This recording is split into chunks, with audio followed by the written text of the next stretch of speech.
이스라엘 민족과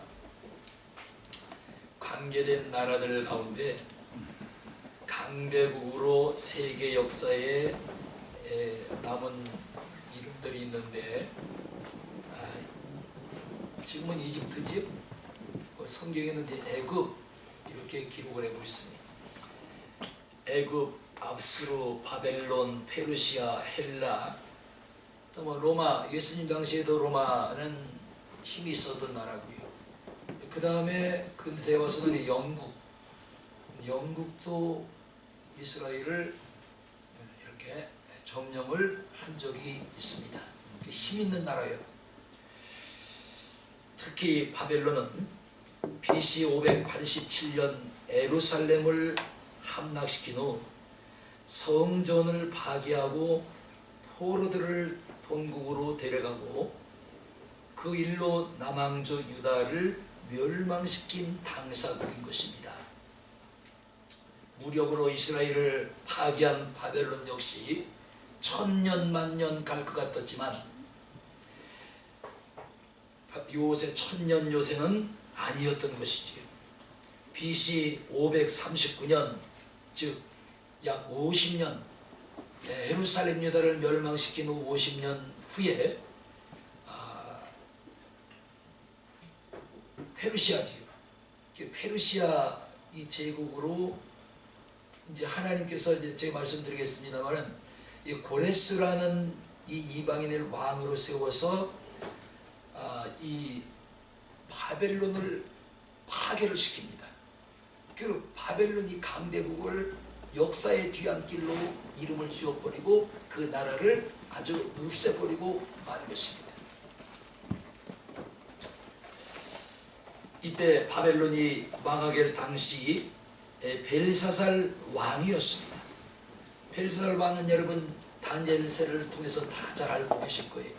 그는 당대의 희대의 당하로서 주색에 빠져 있었고 막대한 금고를 털어서 부처의 우상의 신당을 건축하고 우상 숭배를 조장하고 그 일을 일삼느라고 국력은 약화되고 더 나가서 예루살렘에서 전리품으로 가져왔던 성전 기명에 연회를 베풀고 술을 따라 마시다가 하나님의 진노를 사서 그날 밤에 그는 암살범에게 암살을 당하고 마는 최후의 불행한 일생을 맞이하고 만 왕이 바로 벨사살 왕이었던 것입니다.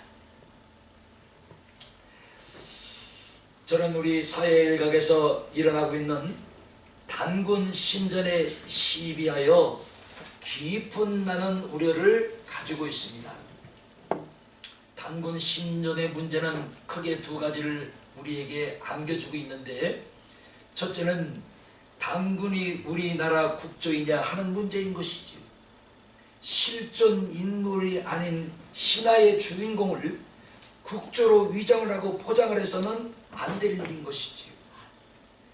그것은 우리 기독교의 창조 신앙을 정면으로 위배하기 때문인 것입니다. 단군 신화는 환웅이 물이 3천을 거느리고 태백산 꼭대기 신단수 밑에 내려와 그것을 신실화하고 환웅 천황이 되었다고 이렇게 알려져 있습니다.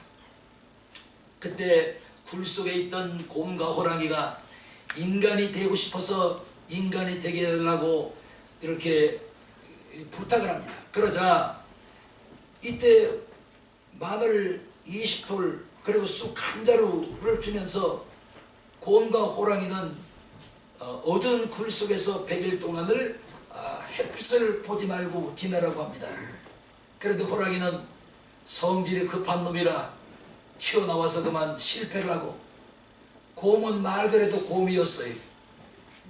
그래서 굴에서 쑥을 먹고 마늘을 먹으면서 100일을 견뎌서 드디어 여자가 된 것입니다. 이건 실화가 아니라 소라의 소라, 소설 같은 이야기인 것이지요. 그래서 그 여자가, 곰이 여자가 됐는데 이름이 옥녀인 것이지. 옥녀. 이 옥녀와 한웅이 결혼을 해서 낳은 아들이 단군이라는 것입니다. 그러니까 우리는 단군의 자손이라 그러잖아요.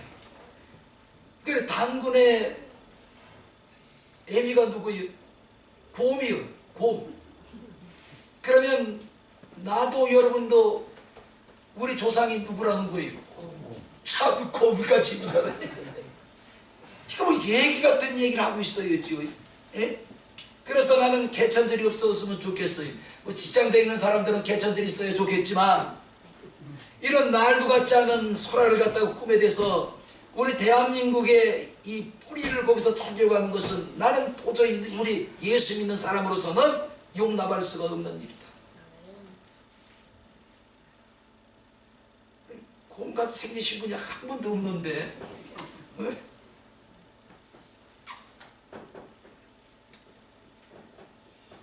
창조주 하나님을 믿고 창조론을 믿는 우리의 신앙에는 도저히 용납할 수가 없는 것입니다. 그러면 우리들이 원주가 곰이란 말인데 곰은 나무를 한 접을 먹고 쑥을 한 짐을 먹어도 절대로 사람이 될 수가 없습니다. 곰은 곰으로 태어나서 일생을 곰으로 끝나는 게 곰인 것이에요. 하나님이 그렇게 만들어 놓으셨기 때문에.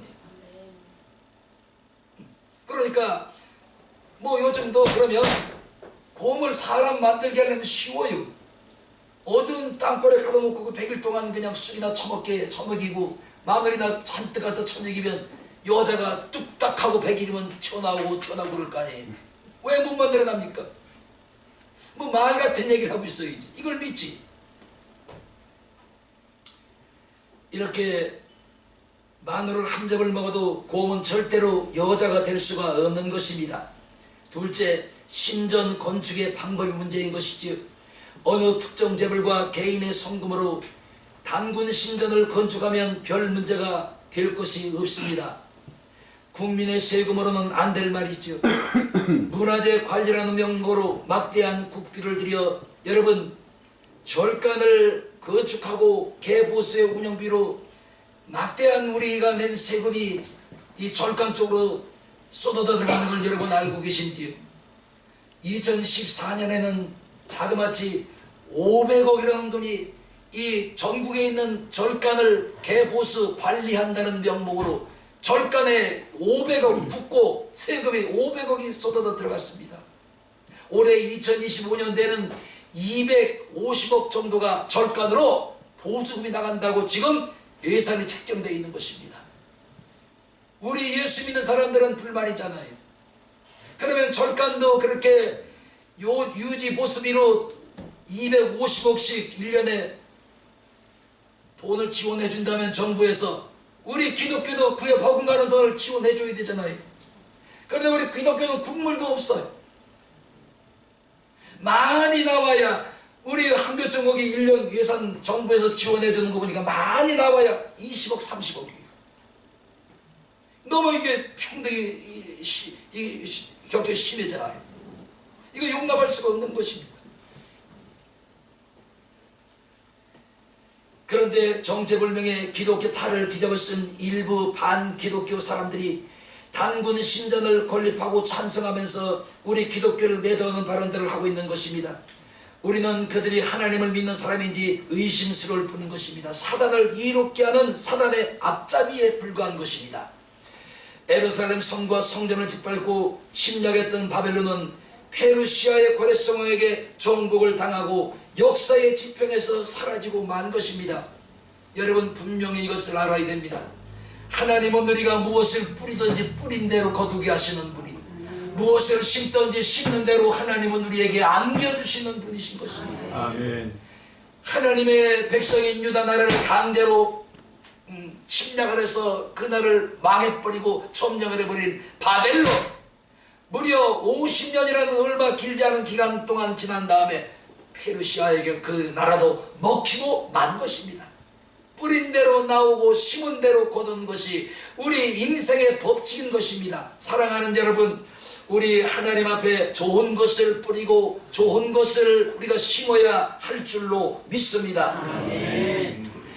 바벨론 제국을 멸망시킨 고레스 왕에 대한 이사야 선지자 예언이 바로 오늘 말씀인 것입니다. 이 예언은 하나님께서 이스라엘 민족 바벨론으로부터 해방시키기 위해서 고레스 왕을 세우시고 그를 통하여 강대국 바벨론의 세력을 꺾으신 후 포로로 잡혀있던 이스라엘 백성을 본국으로 돌아오게 한 것입니다. 그러면 본문을 세 가지로 구체적으로 나눠서 보기로 하겠습니다. 먼저 본문 4절을 보시면 이렇게 기록했습니다. 너는 나를 알지 못하였을지라도 나는 너를 지명하여 불렀나니, 이렇게 하나님 말씀을 합니다.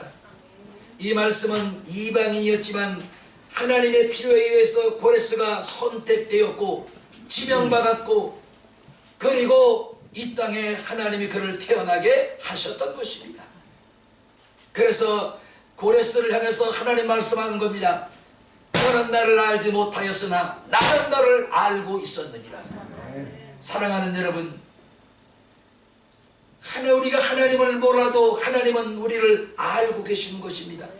이렇게 고레스를 이방인이었기 때문에 하나님은 알 수가 없었으나 하나님은 이미 그를 알고 계셨을 뿐만이 아니라 이 고레스를 바벨론을 멸망시키고 바벨론에 잡혀있는 이스라엘 하나님의 선민들을 본국으로 돌아오도록 쓰시려고 고레스를 선택을 하셨다고 말씀을 4절에 하신 것입니다. 이같이 우리 하나님은 전지하십니다. 이방인 고레스를 태초부터 알고 계셨던 하나님께서는 이 사실을 마태복음 10장 3절에 이렇게 말씀을 하고 있습니다. 너희에게 머리털까지도 세신 바 되었느니라. 여러분, 예수님은요 우리의 머리털까지도 세신 바가 되었.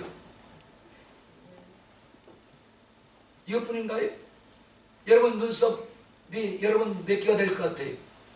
눈썹을 셀 수 있을까요? 거울을 보고 하루 종일 여러분이 한 가닥 한 가닥 눈썹을 세봐도 절대로 눈썹이 몇 가닥인지 셀 수가 없을 것입니다. 머리는 마찬가지죠. 머리는 더하지. 우리 머리는 우리에게 셀 수 있는 방법이 없습니다. 그런데 우리 예수님은 내가 너희의 머리털까지도 세신 바 되었느니라. 아멘. 나는 하나님을 모르지만 하나님은 나를 아셨고, 나는 하나님을 의식하지 않고 살고 있지만 하나님은 내가 살아가는 모습 모든 것들을 일수의 모두를 보고 계셨다는 말씀인 것입니다.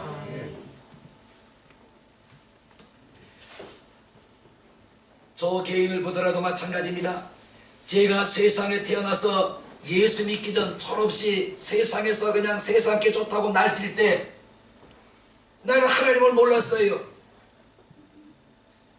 하나님 누가 얘기하고 예수 얘기하고 교회 얘기하고 또 예수 믿는 사람은 뭐야 하지만 늘 하는 얘기가 어제 은혜 받았지? 와, 목사님의 설교가 우리 목사님 설교가 이랬어.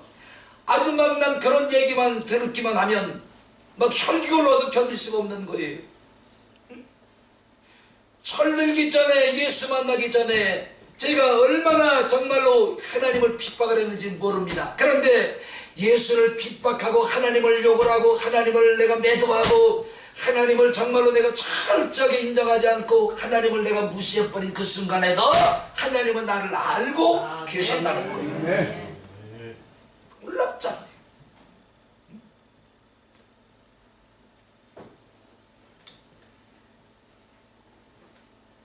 그래서 하나님은 창세전에 저를 모태에서 예정하시고 조성하시고 선택해 주셔서 주의 것으로 삼으시고 주님의 일꾼으로 하나님이 저를 지금도 사용하고 계신 것입니다. 그래서 시편 71편 6절에 이렇게 기록했습니다. 내가 모태에서부터 주의 붙으신 바 되었느니라. 시편 139편 13절 모태에서 나를 조직하셨나이다. 에베소 1장 4절 그 창세전에 그리스도 예수 안에서 우리를 택하사. 그러니까 어디를 봐도 나는 하나님을 모르고 살았으나 하나님은 나를 이미 알고 계셨고, 아멘. 내가 하나님을 알기 전에 하나님은 나를 이미 창세전에 나를 예정하시고, 아멘. 그리고 이 땅에 나오도록 하나님이 역사를 해주신 것입니다. 아멘. 그러므로 오늘 여러분이 하나님을 의식하지 않고 살아갈지라도 하나님은 여러분을 알고 계시고 여러분의 일수고 일투족을 머리털까지 세신 분처럼 하나님은 보고 계신다는 사실이에요. 아멘. 이게 함부로 살 수가 없잖아요. 왜? 하나님 하나님이 나를 보고 계십니까?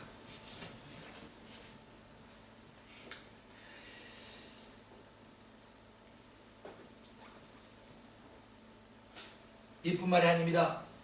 하나님께서는 우리를 이렇게 모태에서 조직하시고 나를 알고 계실 뿐만이 아니라 하나님은 우리를 그냥 저기 고아와 같이 내버려 두는 것이 아니라 원수 대적으로부터 천만인이 나를 둘러치고 여러분이 둘러친다 할지라도 여러분이 해를 입지 않도록 하나님은 여러분을 보호해 주시는 것입니다.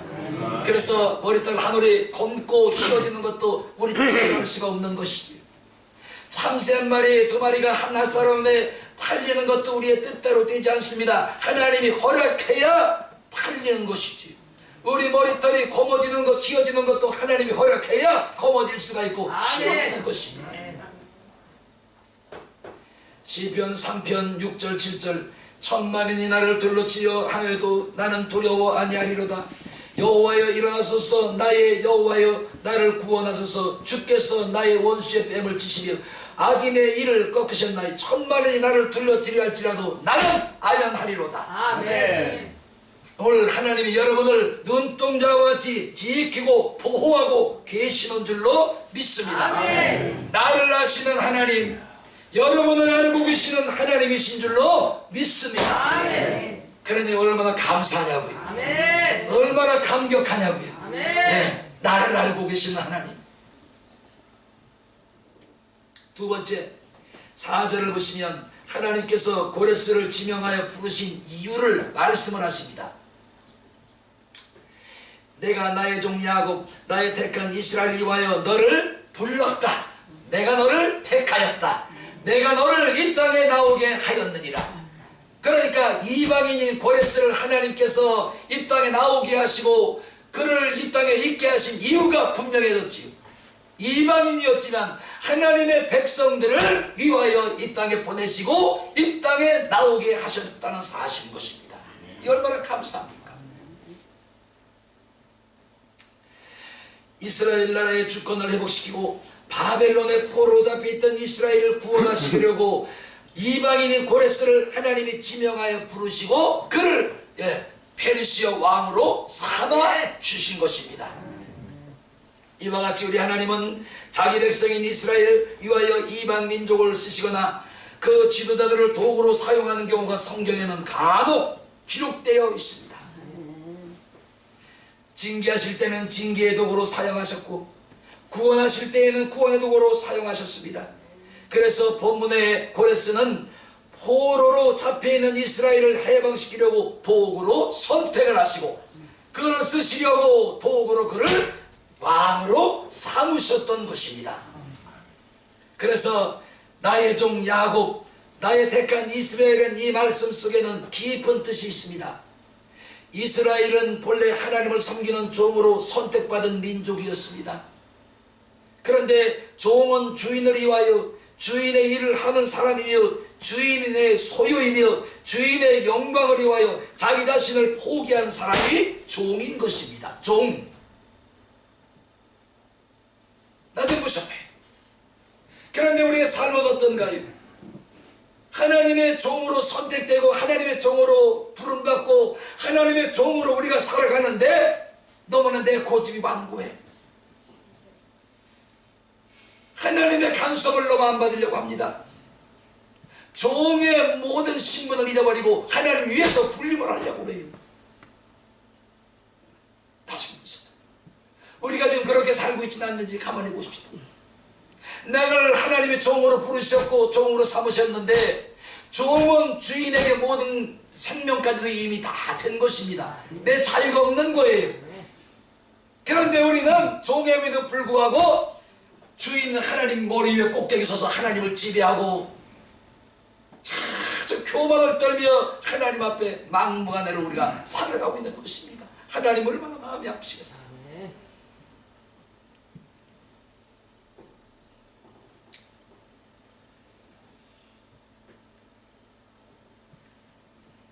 다시 무슨 말이에요? 이스라엘이 그 결과가 뭔가요? 종이 하나님 머리 위에서 하나님 위에 군림하고 하나님을 마음대로 부려먹던 했던 그들에게 하나님이 했던 일은 무엇인가요? 매요. 매. 아멘. 매. 아멘. 하나님이 그런 종들을 하나님께서 매로 쳐서 때로는 이방인을 통해서 매를 쳐서 나라를 망하게도 하시고 주권을 빼앗게도 하시고 그리고 회개하면 다시 하나님께서 주권을 회복시켜 주시고 아멘. 이런 일이 반복되었단 말이지.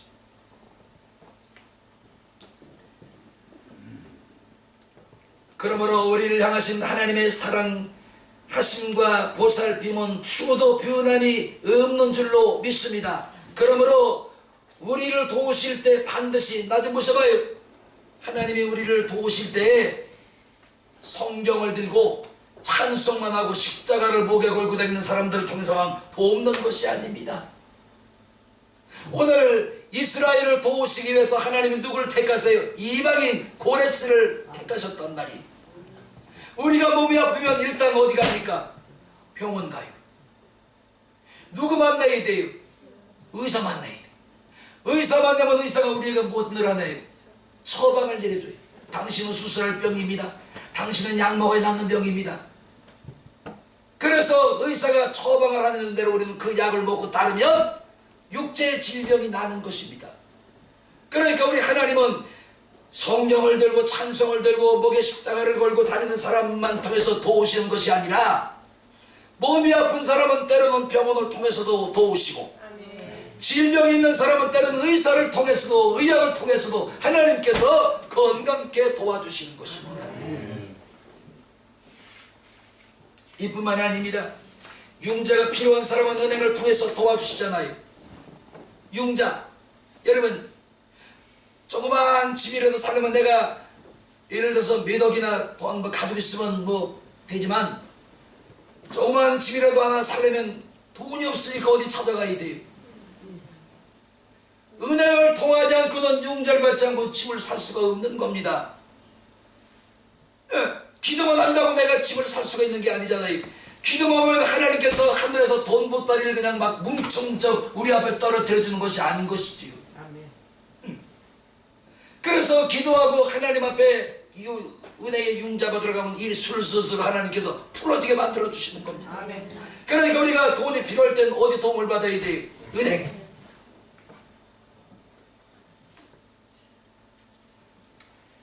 자칭 믿음이 좋은 어떤 사람이 있었습니다. 이 사람이 경제적인 어려움을 겪게 되었는데 운영하던 회사가 부도 직전에 몰리게 되자 안 하던 새벽 기도를 하기 시작합니다. 왜 좀 진작 기도하지? 꼭 이렇게 힘들고 위기에 몰리고 정말로 몰릴 때까지 몰려서 자기가 감당할 수 없으면 왜 그때야 무릎을 꿇느냐고 글쎄.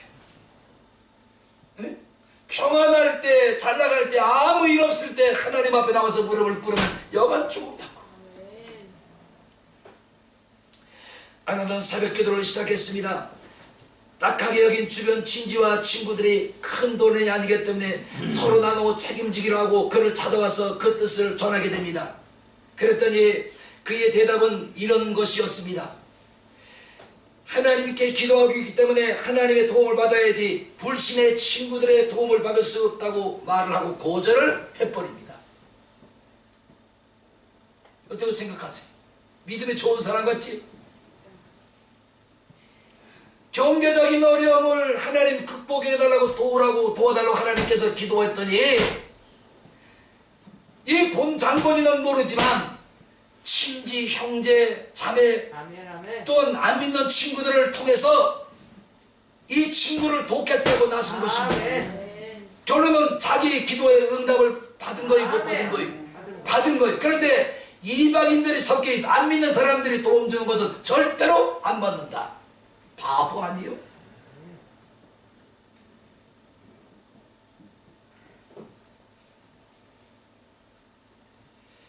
그는 신앙을 잘못 이해한 사람입니다. 그들이 바로 자신을 기도의 대로 하나님께서 보내주신 천사들이었으나 그는 하나님의 응답을 자기 발로 차버리고 만 것입니다. 여러분 저 좀 보세요. 우리 새벽마다 주기도문 회의와 안 해요? 주기도문 할 때 뭐라 그래요? 우리에게 일용할 양식을 주시옵시고 주옵시고. 아멘. 여러분 기도대로 하나님께서 여러분에게 일용할 양식을 주세요? 굶겨요? 좀 물어봐야지. 하나님 우리에게 일용할 양식을 주옵시고 기도했더니 하나님께서 일용할 양식을 식탁에 올려주세요. 예, 넌 굶어라. 예, 안 주세요? 주세요. 그거 다들 체험하셨네. 그런데 가만히 봅시다. 우리 식탁에 올라오는 이 식료, 이 먹는 음식, 식재료가 전부 믿는 사람들이 재배한 것일까요?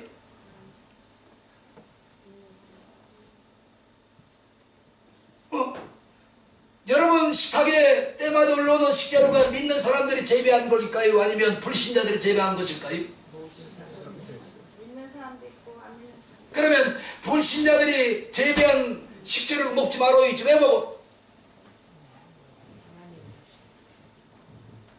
그러니까 우리가 예수를 믿어도 바로 믿어야지. 아멘. 올바로 믿어야 되는 것입니다. 아유, 이거 중국에서 온 거니까 우리가 불신나라에서 온 거니까 우리 안 먹어. 치워. 그럼 중국에서 안 나오는 식재료를 안 먹으면 여러분 뭘 먹고 살 거예요? 여러분 식탁에 올라가는 식재료가 거의 80, 90%가 중국제 아닌가요?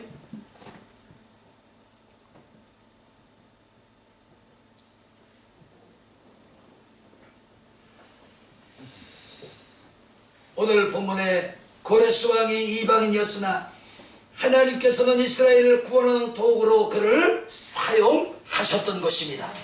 꼭 믿음의 사람은 사용하신 하나님이 아니세요. 이 사실을 우리는 반드시 기억하고 있어야 돼요.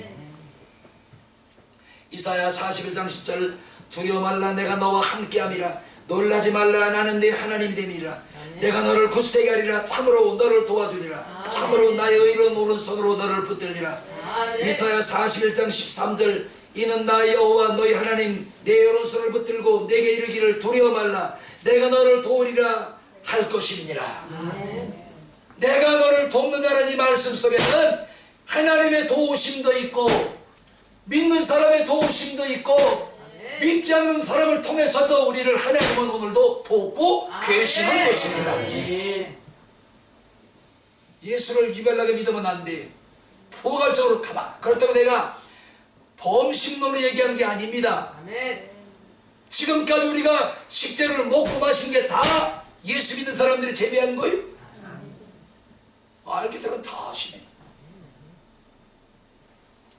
이사야 41장 14절 지렁이 같은 너희 야곱아 너희 이스라엘 사람아 두려워 말라 여호와가 말하오니 내가 너를 도울 것이라 내 구속자는 이스라엘의 거룩한 자니라.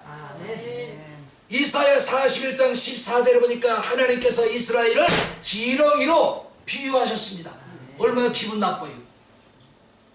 그런데 기분 나빠할 거 없어요. 가만히 들어보세요. 하나님께서 이스라엘을 지렁이로 비유하신 것은 지렁이는 생김새가 흉물스러워요. 아주 예뻐요. 지렁이가 실내끼같이 가는 거는 봐도 별 적이 없는데 좀 굵은 거는 새끼손가락이 굵어요. 이만한 놈이 꿈틀꿈틀 막 이러지. 아이고 흉물스러워. 응?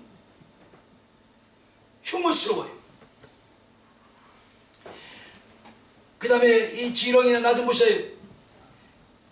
누가 자신을 공격할 때 공격하는 그것을 방어할 수 있는 방어력이 없습니다. 밟으면 그냥 터져 죽는 거예요. 맞죠? 그 다음에 지렁이는 뭐 주먹을 가졌거나 무기를 가졌거나 발을 가졌거나 남을 공격할 수 있는 무기가 없습니다. 멘붕 그 자체지요. 그 다음에 지렁이는 아무리 살펴봐도 눈이 없네. 지렁이는 보신 분? 지렁이 박사님 보셨어요? 지렁이 입이 있는 거 보신 분? 지렁이는 눈도 없고 귀도 없고 입도 없어요. 말 그대로 지렁이에요. 이렇게 전적으로 무능력한 이 지렁이를 하나님께서는 이스라엘을 비유한 것입니다. 하나님의 도우심이 없는 이 이스라엘은 무능력 그 자체인 것이에요. 나를 방어할 수 있는 무기가 없습니다. 아멘.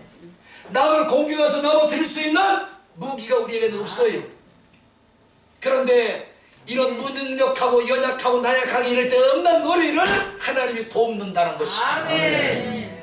한 주간 하나님께서 여러분을 도우실 것입니다. 힘을 내시기를 주님의 이름으로 축원합니다. 이렇게 하나님은 다양한 방법으로 우리를 오늘 돕고 계셨고 도우셨고 앞으로도 다양한 방법을 통해서 우리를 도우실 것입니다. 아까 그 기업하는 사람은 이제 이래 맹꽁이 같은 짓을 하면 절대로 안 돼. 세 번째, 고레스의 허리를 도녀주십니다. 5절 본문 말씀 보시기 바래. 나는 내 띠를 동일 것이요 그랬습니다. 띠를 도니는 것은 다음 몇 가지의 뜻을 가지고 있습니다. 첫 번째, 이는 하나님의 종으로 삼았음을 말합니다. 출애굽기 29장 5절 9절 레위기 8장 7절에 기록하기를 아론과 그 아들과 제사장으로 삼는 예식 절차 가운데 관을 씌우고요. 그 다음에 의복을 입힙니다. 그래서 낮은 모습을 의복을 입힌 상태에서 가만히 나르는 것이 아니라 하나님께서 견고하게 공부하게 짠 허리띠를 만들어서 허리를 하나님께서 붙들어 주십니다.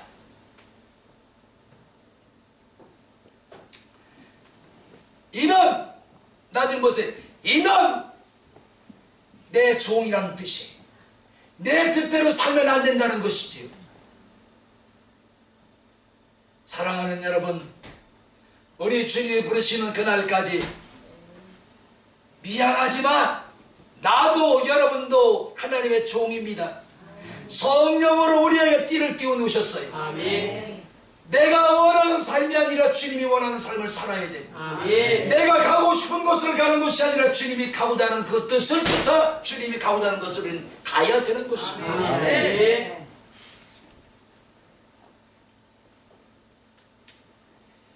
둘째, 하나님은 우리에게 힘을 주시는 분이십니다.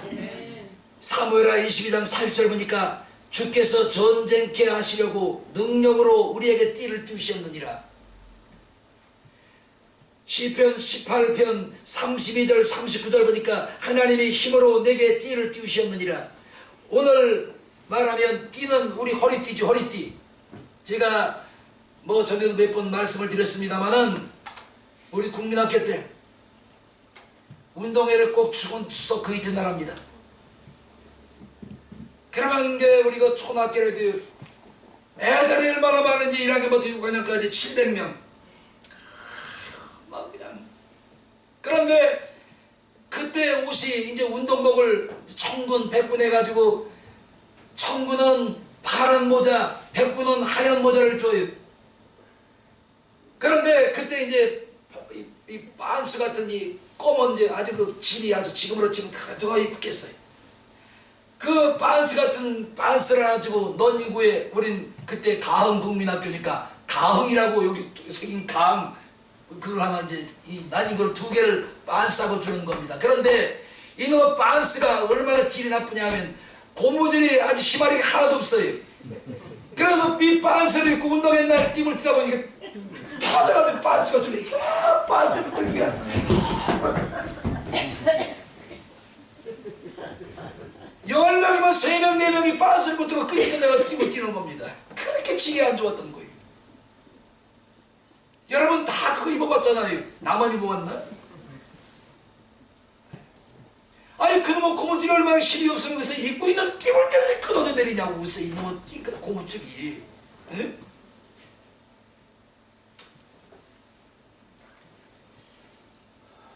그러므로 사무엘하 22장 40절처럼 하나님께서 우리에게 성령의 띠를 띄운 것은 이겁니다.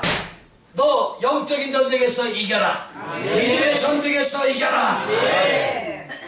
이 뜻이 이기시기를 축원합니다. 아멘. 영적인 전쟁, 믿음의 전쟁, 신앙의 전쟁, 예배와 기도와의 전쟁에서 승리하시기를 주님의 이름으로 축원합니다. 아멘. 지라고 우리에게 띠를 띄우신 게 아닌 것입니다. 이번 저기 구정 연휴 때 나는 연속곡 같은 거 잘 안 봐요. 그 딱 하나 제가 보는 게 있어요. 이 연속곡은 그냥 줄거리가 그냥 막 금방 끝날 것 같은데 또 이어지고 또 아이고 그놈의 막 한 달씩 두 달, 세 달, 막 6개월씩 막 가잖아요. 난 그래서 그거 잘 안 봐요. 정말이 사모한테 물어봐요. 거짓말 안 시켜. 그런데 딱 하나 보는 게 있어요. 한 40분이면 끝나는 게 있습니다. 사랑과 전쟁. 뭔 얘기인지 아시는지 모르나. 그거는 시작과 끝이 40분이 다 끝이 나. 얼마나 간단하게 좋아. 응? 이놈의 연속곡 그냥 시작하면 그냥 앉아가지고 같이 그냥 울고 지가 주인공이 돼가지고 말이지.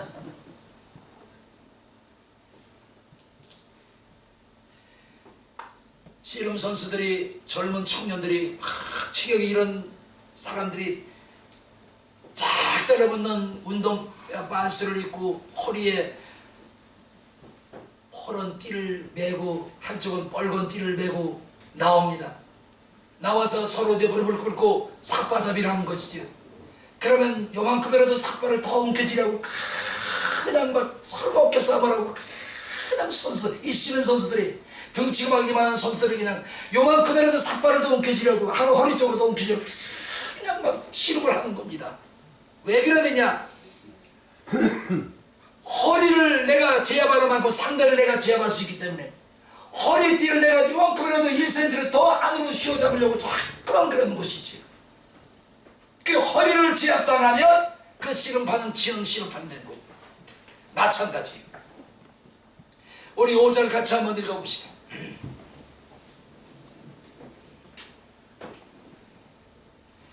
시작. 나는 나의 다른 이가 없느니 나밖에 신이 없느니라. 너는 나를 알지 못하였을지라도 나는 내 띠를 돕을 것이오. 아멘. 이깁시다.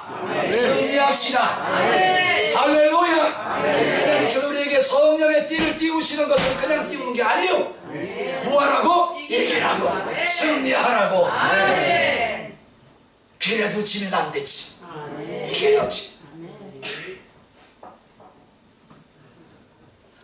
셋째, 안전과 기쁨을 뜻합니다.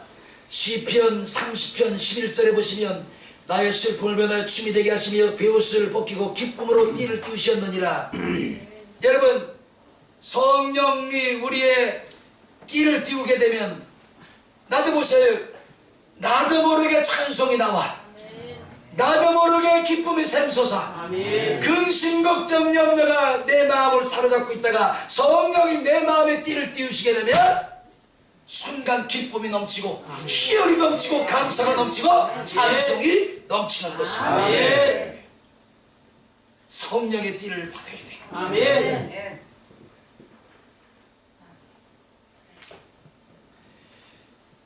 이렇게 하나님께서 우리에게 띠를 띄우시는 것은 원수를 이길 뿐만 아니라 우리에게 슬픔을 변하여 춤이 되게 하시고, 아멘. 더 나아가서 우리 마음에 근심 걱정 대신에 기쁨을 주시려고 우리에게 성령의 띠를 띄우시는 줄로 믿습니다. 아멘.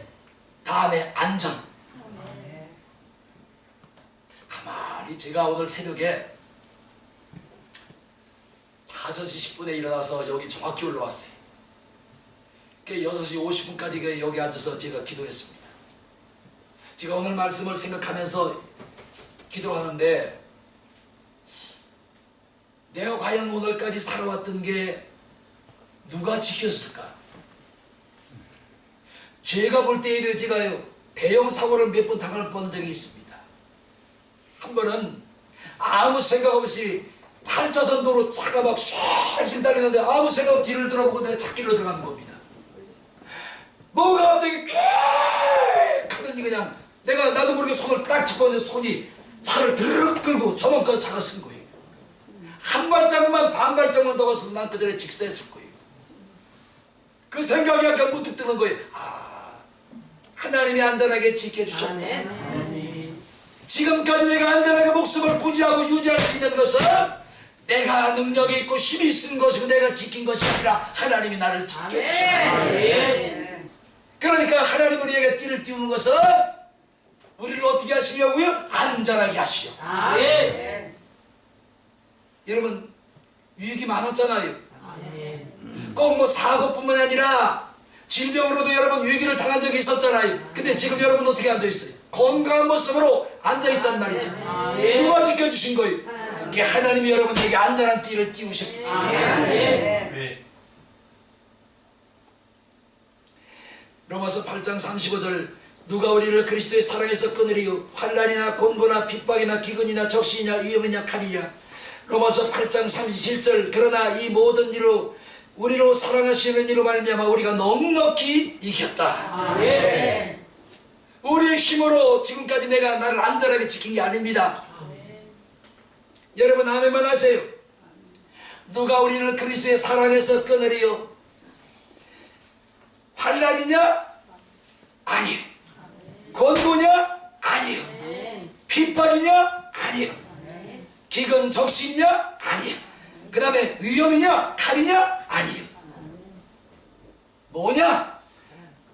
이 모든 일을 우리로 사랑하시는 이로 말미암아 넉넉히 이긴 거예요. 아멘. 그래서 오늘 내가 이 자리에 서 있고 여러분 이 자리에 앉아 있는 것입니다. 아멘. 우리를 사랑하시는 이가 누구예요? 저일까요? 아니요.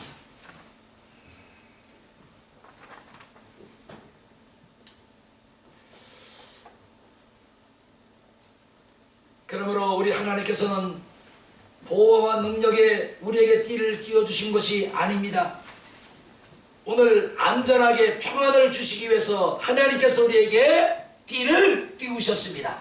여러분 이 사실은 여러분 다 알고 계실 거예요. 안전벨트 의무화가 되기 전에 자동차 세계에서 우리나라가 제일 많이 사람이 교통사고로 죽는 국가에 오명을 뒤잡을 수 있었잖아요. 그런데 안전벨트 의무화가 되면서 교통사고는 나기는 나는데 사망률이 3분의 1로 줄어드는 거예요. 그래 안전벨트는 뭐예요? 생명벨트. 아멘. 생명벨트란 말이죠. 이거 안 매면 큰일 나는 거예요. 그래서 저는 5절 허리에 띠를 띄워주시는 성경 말씀을 읽으면서 우리 개인 모두가 매고 있는 인생의 안전벨트는 과연 누구에게 고정을 시킬 것이냐. 여러분 하나님께서 여러분에게 매어주신 안전벨트를 누구에게 고정을 시킬 거냐 이 말인 것이죠. 돈, 건강, 젊음, 권력, 부지런한 짓이야. 하나님께서 우리에게 안전한 띠를 매주셨는데 띠를 띄우셨는데 고정할 곳이 있어야 되잖아요. 매그만 있으면 안 돼요. 어디 고정을 시켜야 되잖아요. 누구요? 하나님. 네. 아멘. 그래서 오늘 본문 말씀의 제목이 뭐예요? 인생의 안전벨트가 누구요? 예수. 그러니까 우리의 안전벨트를 누구에게 고정시켜야 돼? 예수.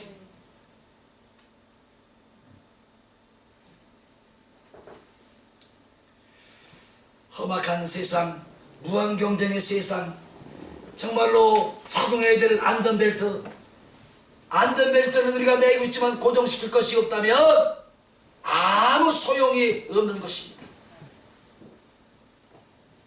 그래서 저는 차 딱 타면 일단 안전벨트 딱 하고 채워요. 종합노에서 여기까지 큰 사고 날 위험이 없단 말이죠. 부딪혀봐야 저쪽 사고 있지. 그리고 운전하시는 분들 다 알잖아요. 안전벨트 안 걸리면 이놈의 소리가 빼빼빼빼빼빼 그래. 한쪽 그냥 듣기가 거북해. 그 안전벨트를 안 할 수가 없는 거죠. 만약에 안전벨트를 안 내고 여러분 이 시내에서는 큰 사고가 안 나겠지만 고속도로에 가다가 만약에 사고가 난다면 어떻게 될까요?